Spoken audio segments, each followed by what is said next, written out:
This is just a quick video showing you the Callopanchax Occidentalis that I showed you a couple of months ago. I just wanted to give you guys a quick view of how they've grown, and the males are just absolutely gorgeous. Again, when I moved my aquariums to the basement, these guys suffered a little bit. They're not really stunted, but they weren't getting their normal diet of blackworms, and now, of course, I'm feeding them earthworms, and they're about 2 inches now, and they're just starting to breed. There's 2 males and a female in the picture. As you can see, the females are quite large as well. It was kind of hard for me to determine. The males grew a lot slower than the females, and there's one fish, the alpha female in the back, that really was the bully of the tank and got the bulk of the food.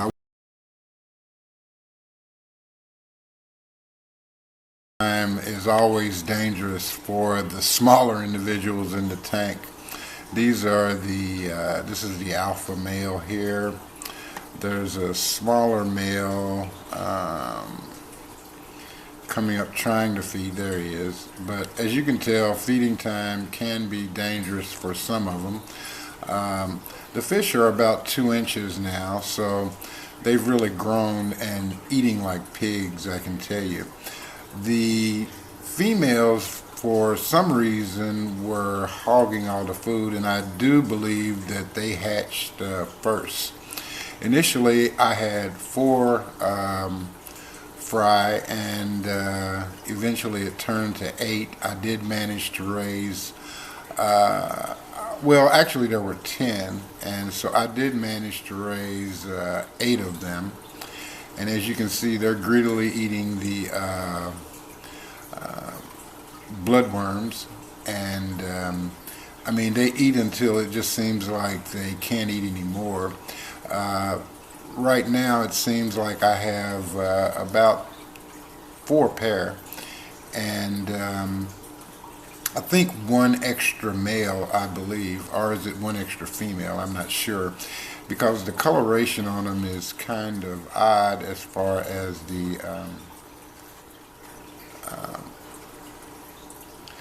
fish appear in appearance, because the females have quite a bit of color on them as well, and it's just kind of hard to tell when they're smaller.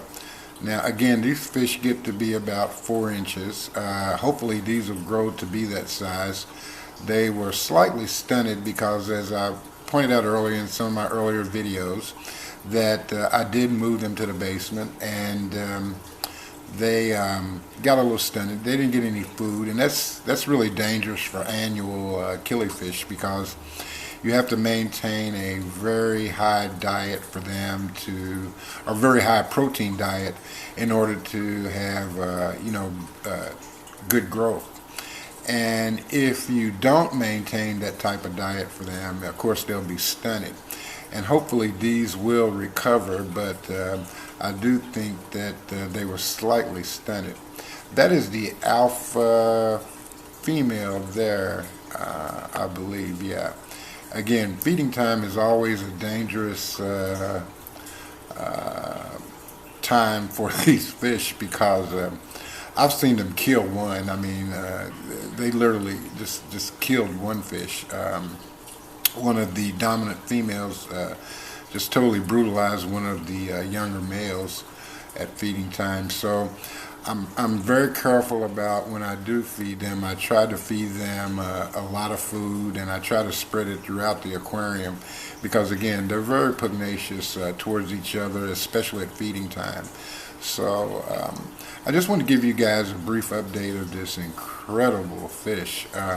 As you can see, the males haven't attained their full adult coloration, but they're on their way. But as you can see, they totally stuffed themselves at feeding. And so I try to feed them at least twice a day, and I was off of that regimen for a while, but I'm back on it now. So they seem to have picked up stamina, and and are starting to really grow, grow at their normal rate. These fish mature very quickly now. They're not spawning yet, but they should be very, very soon. So at some point in the near future, I'm going to separate the sexes and start conditioning them to spawn. I spoke to the breeder who I initially got the fish from, and I was asking him what he used. He used a combination of Daphnia and